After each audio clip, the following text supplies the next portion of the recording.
Another edition of Behind the Lines presented by BetMGM Sportsbook and TheLines.com. I'm Eli Hershkovich, joined by Christian Cipollini, trading manager at BetMGM. How are we doing today, Christian? Yeah, doing good. Certainly, this was a good week for the book, so the book is also very happy after last week.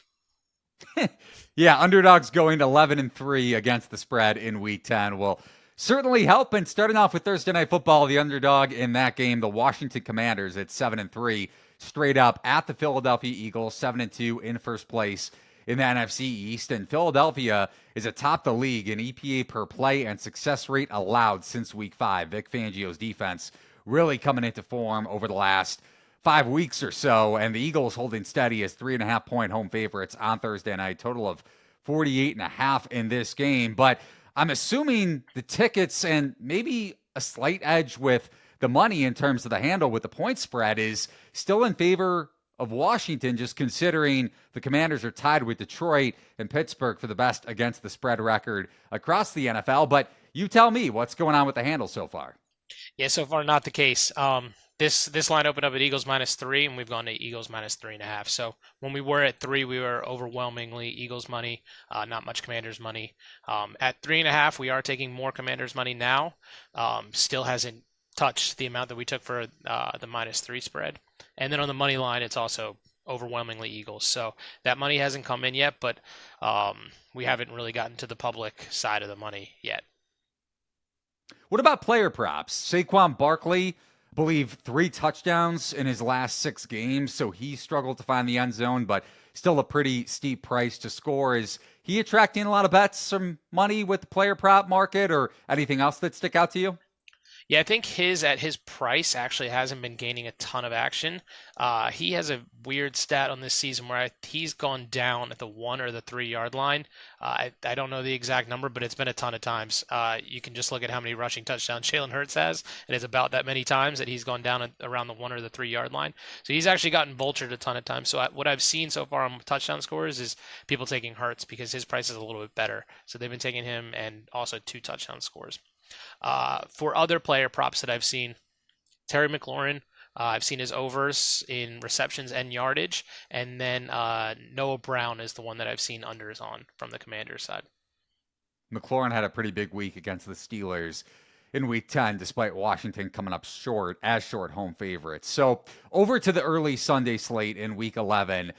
The Lions, best record in the NFC, ahead of the Eagles at 8-1, hosting the 2-8 Jacksonville Jaguars. And going back to Week 10, Detroit overcoming that 16-point halftime deficit. Jake Bates hitting not only the 58-yard field goal to tie it in the final minutes, but a walk-off field goal to knock off the Texans in comeback fashion. So just going back to that game, what was the swing like for BetMGM, whether it was with money line parlays or obviously Detroit wasn't going to cover the point spread, but still a pretty big swing, I'm assuming, for the book. Yeah, it still ended up being a big swing. It actually would have swung. That was our most bet on game, regular season game that we've ever had at BetMGM. So that game, and we were overwhelmingly money on the Lions. So that had the potential to swing almost the entire afternoon at that point, because we had a fantastic afternoon, as you mentioned, the underdogs covering a ton, and there was a lot of unders. But if the Lions would have just won and covered outright, that would have been pretty bad for us. So the fact that the Texans were covering the whole game, we were feeling pretty good about it. But the Lions winning at the end, yeah, that was a pretty good swing.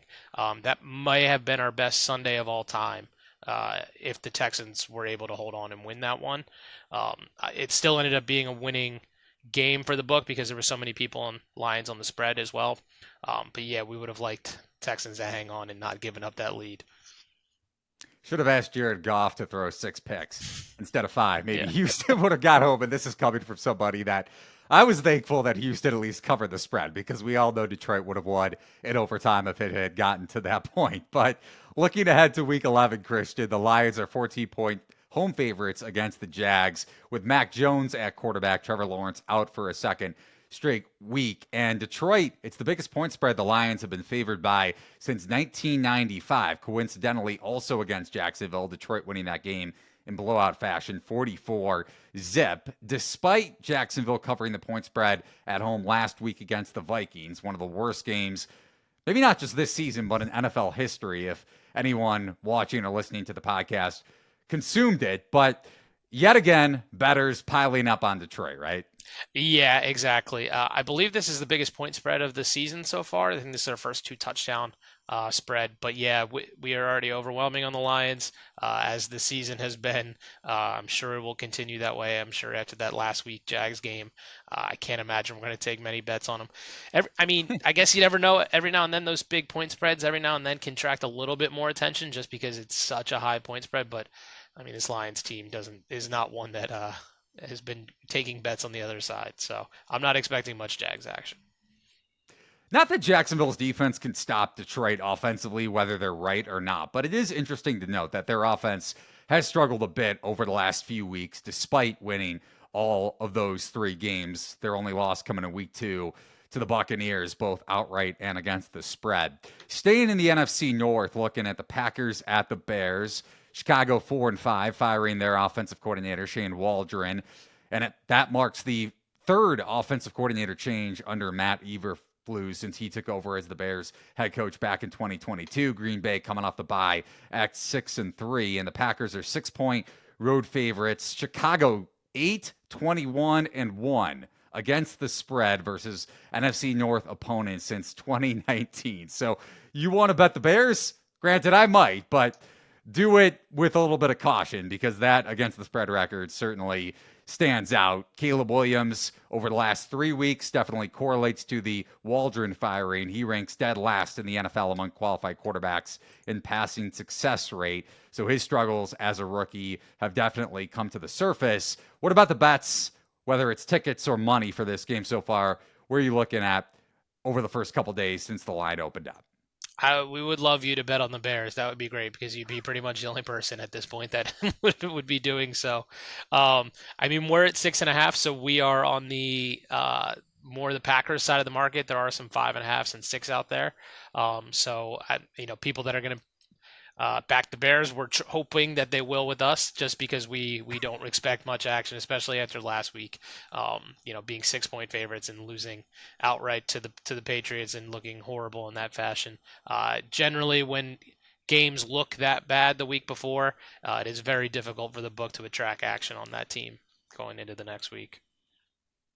Well, maybe that'll benefit you. We saw underdogs cash in at a historic rate, as you mentioned, a very profitable week for BetMGM. So maybe, knock on wood, it'll carry over into week 11 for the book. As you all know by now, we've teamed up with BetMGM this season. We'll be using BetMGM lines to make all of our picks, and we'll have special offers for our listeners each week. If you haven't signed up with BetMGM yet, use promo code THELINES, that's the lines one word, and you will get up to a $1,500 first bet offer on your first wager with BetMGM. Here's how it works. Download the BetMGM app and sign up using bonus code THELINES. Deposit at least $10 and place your first wager on any game. You'll then receive up to $1,500 in bonus bets if your first bet loses. Just make sure to use bonus code THELINES when you sign up. See BetMGM.com for terms. 21 plus only. U.S. promotional offers not available in New York, Nevada, Ontario, or Puerto Rico. Gambling problem? Call 1-800-GAMBLER.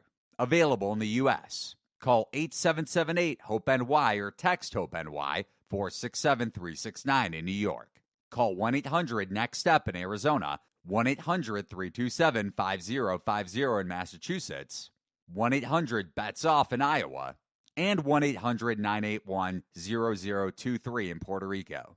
First bet offer for new customers only, subject to eligibility requirements.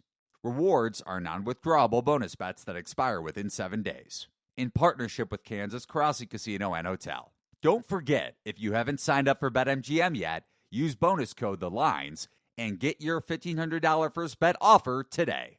Speaking of underdogs, the 7-3 Baltimore Ravens, 3-point road favorites in Pittsburgh. Steelers 7-2, total of 48.5 in this game. Huge AFC North matchup with the Ravens minus 300 favorites to win the division. Pittsburgh plus 210 despite winning their last 3 games with Russell Wilson at quarterback taking over for Justin Fields. Lamar Jackson also favored to win the MVP ahead of Josh Allen at plus 110 in that market. But I mentioned the underdog trend for this rivalry. Favorites of a field goal or more since 2008, since 2008, since Jim Harbaugh took over the Ravens head coaching gig. Favorites are just 2-18-3 against the spread over the last 16 seasons, just about over that span. I'm really curious to hear where the handle is for this game because you can't really make a judgment on the surface with two teams that are performing well. Baltimore didn't cover in week 10, but still playing really well this season. Yeah, I think Baltimore is still the perceived, better team despite their records being the same. As of right now, we're taking a little bit more Baltimore action, but it's not very significant. I'd say it's probably 55-60% to Baltimore. So we're actually pretty close to that 50-50 range. As you said, this line's at 3. We're a little bit juiced on the 3, so maybe there's a potential that it goes at 3.5. So maybe we end up getting a little bit more Ravens bets in the meantime, just in case someone looking around that key number. But yeah, we've actually taken a good amount of Steelers action throughout this season. They've been one of our more bet on teams, I guess.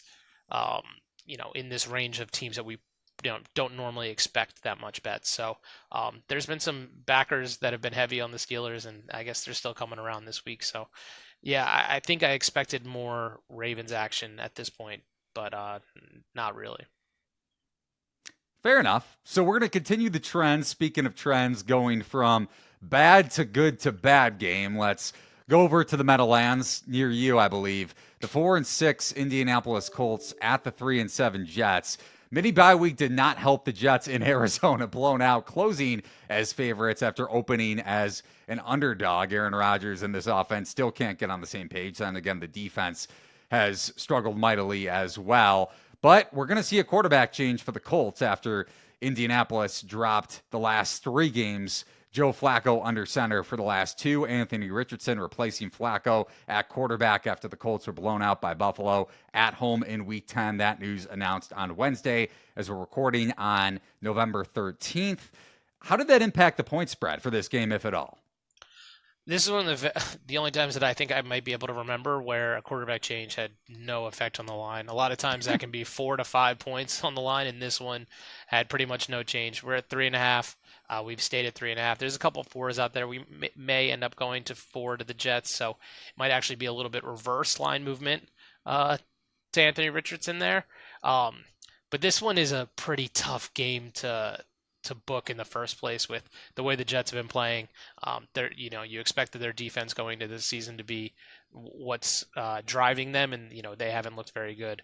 And then this Colts team, they're going back and forth between quarterbacks, so it's pretty hard to project how they're going to look, especially when it's so much uncertainty and you have no idea who's going to be throwing the ball each week. So tough for us to project. As of right now, we're pretty mixed on this. We've gotten a little bit more Jets action, but not a ton. Similar story about 55%.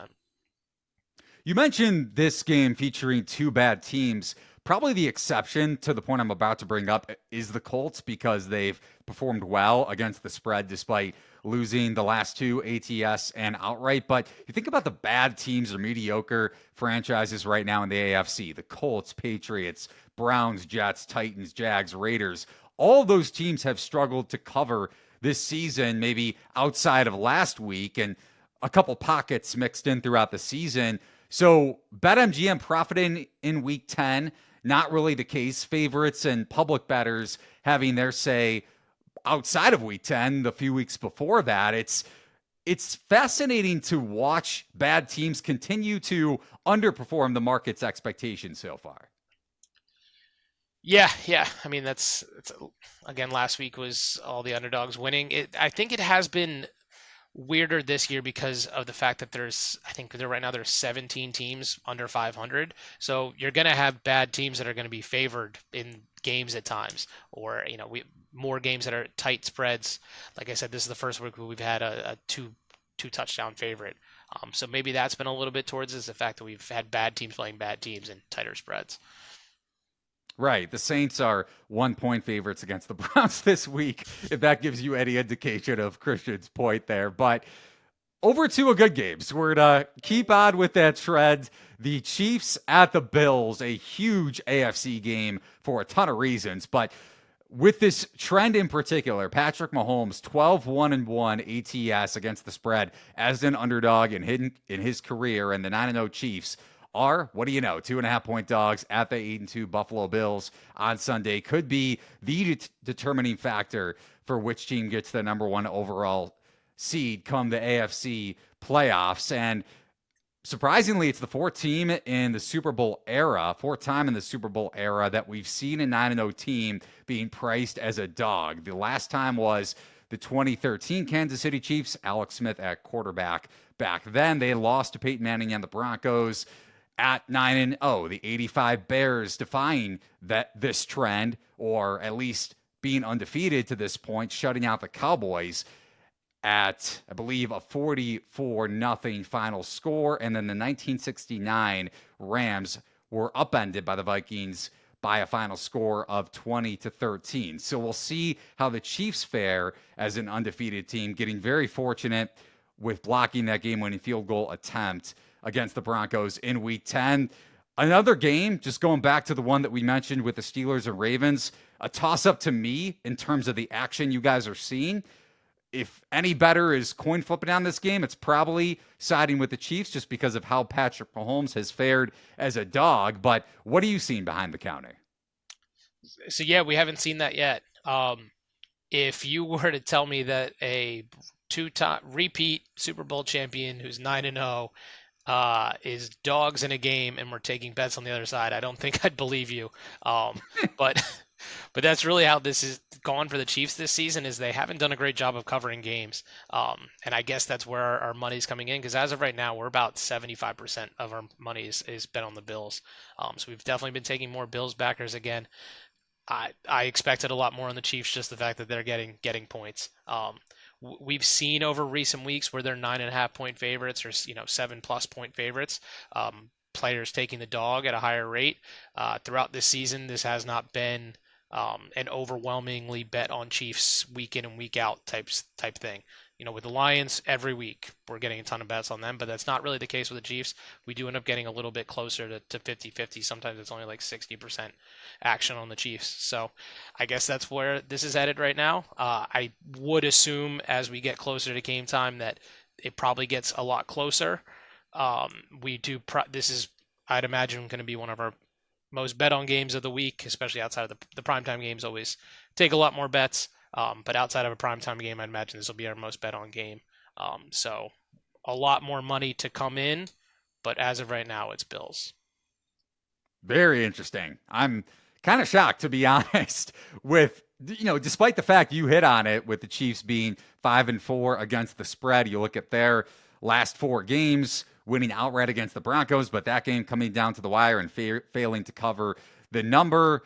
Winning against the Bucs yet again in overtime, close game, but didn't cover as 8.5-point home favorites. I think that's where the number closed. At the Raiders, right around double-digit favorites. Maybe the line climbed down to 8.5 by kick, but winning that game by a touchdown. And then their lone cover in the last month was at San Francisco as an underdog in a Super Bowl rematch. So I'll be really curious to see where the market and what the handle is like over the course of the week. If that trend does continue with the Bills and you guys continue to see the handle really sway in their direction, and a huge game for a multitude of reasons, as I mentioned. But Christian, I want to wrap it up. Let's shift over to college basketball. We saw the Champions Classic on Tuesday night, the second of the 2 games. Kentucky upsetting Duke as a 5.5-point underdog on a neutral court in Atlanta. And really, this game was decided by the 3-point line. Kentucky shot over 40% from 3. Duke, 4 of 23 from behind the arc, so under 20%. And Kentucky opened the season at BetMGM 35-1 to win the title, now down to 22-1. And you think about the biggest liabilities for you guys at BetMGM, at least in the early goings of this season. Duke, UCLA. Big number, but you pile up a couple bets. It makes sense on a team like the Bruins. Gonzaga, UConn, the 2-time defending national champs. Rutgers, big number, same deal as UCLA. And then Auburn, who had a huge upset win against the Houston Cougars over the weekend. Those are the biggest liabilities, at least over the first week and a half of the college basketball season. But did you guys take any bets after Kentucky knocked off Duke on Tuesday night? Not enough to like get us into like worry territory of them yet. Duke is still our biggest worry. UConn is still taking a ton of bets for us. It is still really early. We're still 4 months away from March Madness, so we did take a little bit. If they continue to play this way, I'm sure it'll continue to grow, and it is right now at a nice number. So yeah, not yet, but potentially coming.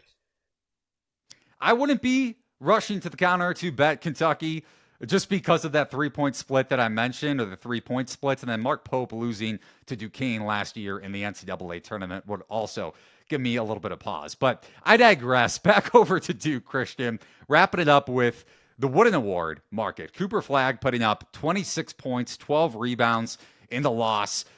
Had the key turnover in the wanting seconds, but you have to keep in mind, he's 17 years old. And the book is also keeping that in mind because in some states, BetMGM is not offering Cooper Flagg in the Wooden Award market. He's the highest rated recruit in Duke history. He turns 18 years old on December 21st. So we will see him enter this market across the country at BetMGM, at least for the majority of states that don't have Cooper Flagg on the board. So you would expect him to be a fairly heavy favorite at that juncture of the season. Time will tell. But take me through the process of that behind the counter with one of the best players in college basketball not being a candidate to win this market in some states. Yeah, it's a really unfortunate situation because there's a ton of states that don't allow betting on players that are under the age of 18. Depends on amateur status, and it's baked in the rule that they're not allowed to offer that. So in those states, we cannot offer him. Generally, this isn't a problem. This has happened in past seasons. It happens also in college football. And, more often than not, a 17-year-old is not going to be the favorite. But we are now in this very weird situation that is, especially unfortunate for those that aren't able to bet on him. Because of that, we're not allowed to list him. The minute he turns 18, we will be allowed to put him in the markets, and he will be in there. But at the rate it's going, he may be an overwhelming favorite at that point.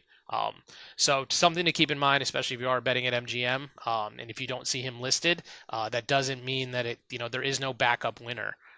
So if he's not listed, he is still eligible to win that award. And if he does win, the rest of the bets would be losing bets, because he will be in there eventually. So yeah, it's a very tough situation for us. Very weird one as well. But there may be some advantages there too, because because of the fact that we don't list him, maybe you get another player at a better shot. Should he not be the one that ends up winning the award at the end. Yeah, and atop the board right now for the Wooden Award market, Hunter Dickinson and Mark Sears. Hunter Dickinson being the center at Kansas, Sears being point guard of the Alabama Crimson Tide. Both of those teams also near the top of the board to win the national championship. And just going back to Kansas for a second, knocking off Michigan State, covering in the final couple minutes of that game. Bill Self topping Fog Allen for the most wins in Kansas history with 591 of them. But I am curious to see, with Dickinson at the top of the market and just with Kansas overall, we've yet to see a secondary player, or Robin per se, to Kansas's Batman and Dickinson really emerge yet. A.J. Storr, supposedly supposed to be that guy, two-time transfer coming from Wisconsin most recently, but got in foul trouble against the Spartans, only 6 points, I believe. Really curious to see how that storyline emerges for Kansas the rest of the way. I was also going to say, you sounded like an angry dad when you said, once he turns 18 years old, we're putting him up on the board. Once he turns 18 years old, we're kicking him out of our house. So hopefully you're at least a little more excited to get Cooper Flagg up in this market later on. Yeah, of course. I mean, he's, the most interesting player right now in the market, and we can't list him. So, I mean, people are clamoring to get bets on him, and unfortunately, we can't do it yet. He is Christian Cipollini, trading manager at BetMGM Sportsbook. Always appreciate the insight, man. Good luck to everyone this week.